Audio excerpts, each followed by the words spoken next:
La RDC a 4 radios dans ses projets, 2 radios dans la province du Bas-Congo et une radio dans la province de Bandundu et une autre dans la province du Katanga.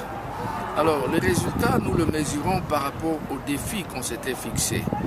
Premier résultat que nous avons obtenu par rapport à l'objectif même du projet, de faire de radio de fournisseurs de services sociaux. Et là, il faut avouer que les résultats, le tout premier résultat qu'on a réalisé, c'est qu'effectivement, ces radios sont devenues de véritables fournisseurs de services sociaux. Elles ont intégré dans leur programme des sujets qui préoccupent la population. Et là, ils traitent de questions relatives à la santé, à l'agriculture, à la citoyenneté, à l'éducation, à la culture de la paix et aussi aux violences basées sur le genre, qui sont des sujets qui préoccupent les populations habitant les zones de couverture de la radio. Et deuxième élément que nous avons aussi comme résultat, c'est que ces radios maintenant, ils donnent des informations qui parviennent de toute la zone de couverture. Et il faut avouer ici que chaque radio a pu mettre en place un réseau de correspondants. Donc au niveau de chaque radio, il y a au moins 10 correspondants permanents qui émettent des informations en provenance des zones de couverture de la radio. Donc toute la zone de couverture est servie. Ce n'est pas seulement le site dans lequel la radio est implantée qui a le privilège des informations, mais les infos parviennent de toutes les zones de couverture grâce à la mise en place d'un réseau de correspondants qui travaillent correctement. Alors l'autre résultat qu'on a pu aussi observer, c'est au niveau de l'intégration de technologies de l'information et de la communication. Là, il faut avouer qu'avec le téléphone portable, avec des logiciels open source, aujourd'hui, il est possible pour ces radios d'interagir avec les auditeurs.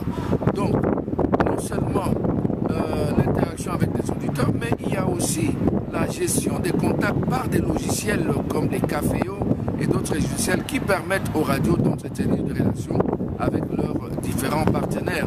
Et aussi un troisième résultat qui est important. Au départ du projet, le radio n'avait pas une gestion financière planifiée.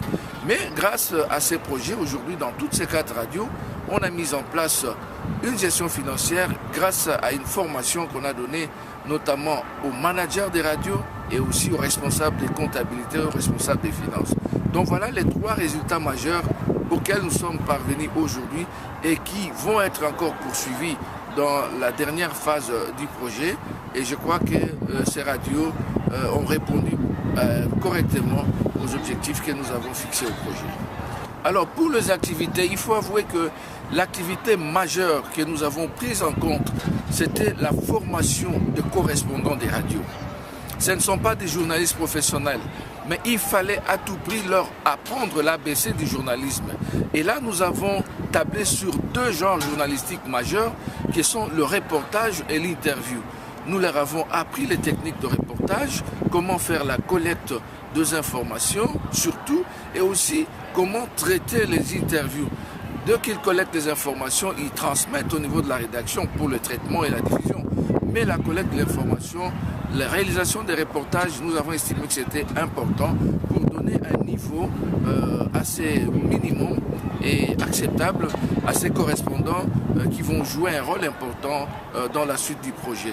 Il y a aussi une activité importante que nous avons souligné tout à l'heure, c'était sur le renforcement des capacités en termes de management de la radio, parce que l'objectif est que ces radios deviennent viables même après les projets. Donc voilà ces activités-là que je considère comme le plus important que nous avons mené pour les 4 radios en République démocratique du Congo.